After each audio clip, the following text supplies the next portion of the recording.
Hey guys, it's Bear. It is Monday, February 11th, 2019, and I wanted to make a video about something that I've been meaning to kind of talk about for a while. A couple of months ago, I had an incident where someone who knows my birth name went ahead and posted it online, and it caused, kind of like a little uproar between me and a couple of different people, and this kind of came up again yesterday with somebody else, and so it's fresh on my mind, and I really want to talk about it. One thing that I think that cisgender people can never really understand is how trans people feel about our birth names, right? So I've talked to people who kind of like understood the feeling of not feeling right in their body because of various different things, and so they could kind of relate to how trans people feel about our bodies. But I think not identifying with your name is something that a very small percentage of cis people can ever really understand. And so I'm kind of talking to the cis people who are out there right now. A trans person's birth name is not just like we don't like our name, and we'd rather go by like a nickname or our middle name or something like that. It's way more serious. It's a way bigger deal than that. Personally, my birth name is it's a painful memory, first of all. It symbolizes all of the years that I just felt like something was wrong with me and I didn't understand what it was. And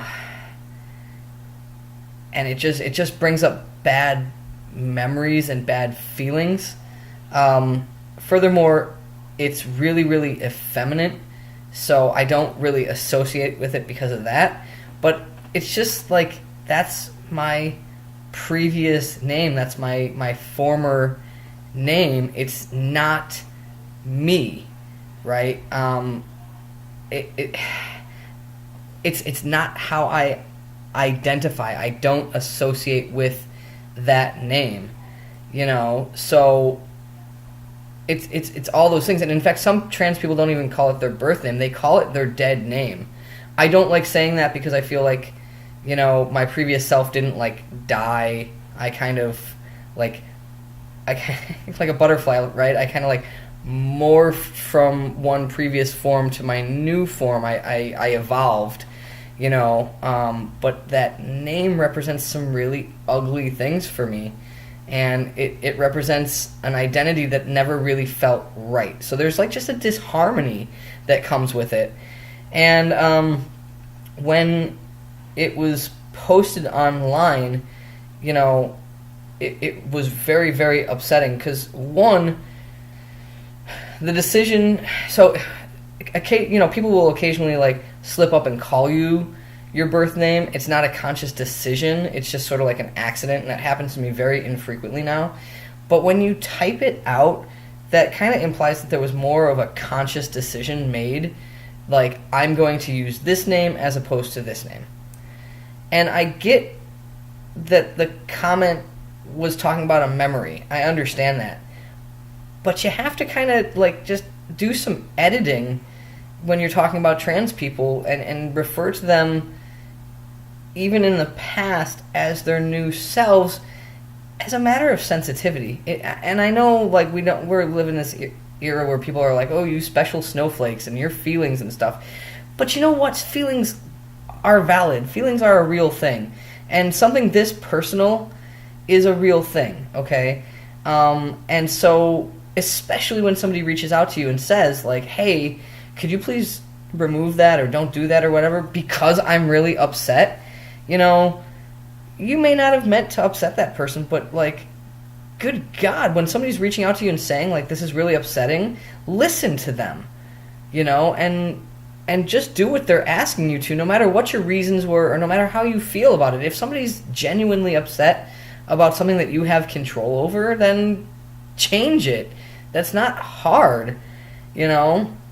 And instead, I was just kind of told, not by the person who did it, but by somebody else that had control to remove the comment, like, oh, I have real problems to deal with, and you're really getting upset over nothing. You just called my identity nothing, and not a real problem. This was an ally. This was somebody who had claimed to support me and had reached out in support.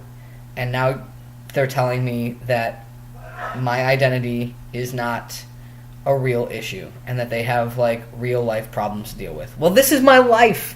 You want to talk about real life issues? This is my life. So, thanks so much for your support.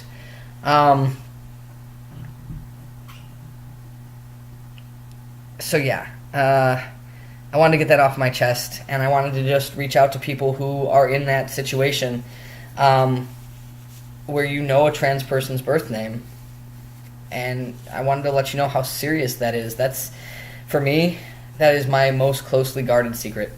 So if you know it through no control of mine, because that used to be how I, was introduced, that used to be my legal name, well, congratulations. You are a secret keeper for my most closely guarded secret. Please don't share it. And if you accidentally share it, please understand when I reach out to you and let you know that that makes me uncomfortable and it makes me very, very unhappy. Furthermore, I was told by a family member after this all kind of came up, as I was trying to explain how I felt about it, that family members should have the right to share that name with other family members, like children and stuff. And I really don't understand that. I really don't understand that. And that conversation was left unresolved, and I probably won't go back to it because it was just such a aggravating moment that I really don't feel like bringing it back up. But I know that it probably will happen. That name will be shared with somebody who just doesn't need to know it. There's no reason to call me anything other than Nick, which is my first name, or Bear, which is my middle name and my preferred name. There's just no reason for it. And it's, in the end, my identity. So saying that I don't have a say in who that gets shared with is...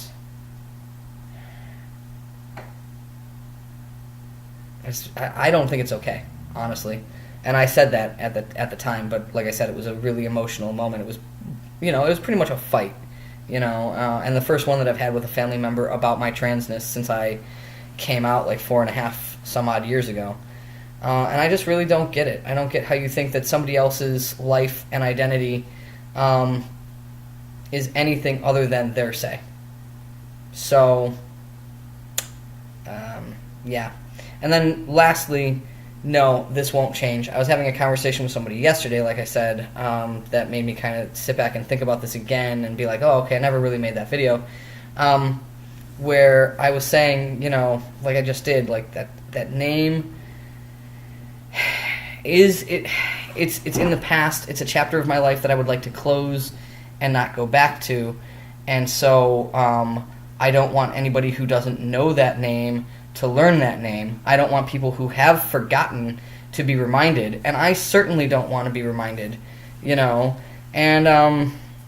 this cisgender person who does not understand what it's like to literally change everything about yourself was just like, well, you're still young and this is still new and maybe that will change. And it's just like, no, it's not going to change.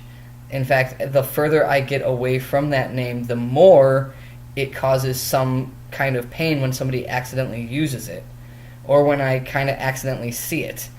I still get emails to my old email address that will get forwarded to my new one, and they pop up and it's that name. Or I'll open a book that I haven't looked at in a long time. I'm packing some stuff right now, and I'll open a book and there will be a little dedication to whoever gave me the book to my birth name, and it's more stunning now than it was when I first started to transition and I was still hearing it all the time.